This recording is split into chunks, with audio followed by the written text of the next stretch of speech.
तर गाईज आता घरी आल्यावरती खूप भांडी राहिली होती घासायची, तर ती मी आता पटपट घासून घेणार आहे. तर हे बघा भांडी झाली आहे डन. आता वाजले ते 9:45. सो जेवायचा टाईम झालेला आहे. आता मम्मी आम्हाला सगळ्यांना वाढून देते आहे जेवायला. आणि ही बघा माझी बहीण, काहीतरी ॲक्टिव्हिटी तिची चालूच असते दरवेळेसचं ही तिचा.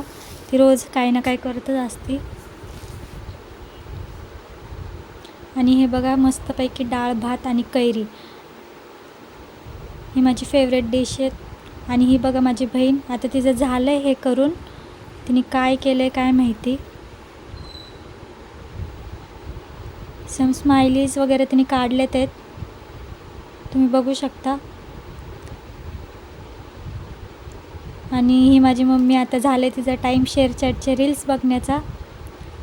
तिचं जेवण झाल्यावरती ती असंच करत असते. सो आता जेवण वगैरे झालं आहे, फुल पोट भरलेलं आहे.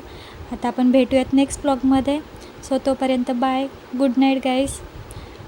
नक्की सांगा आजचा व्लॉग कसा वाटला. बाय.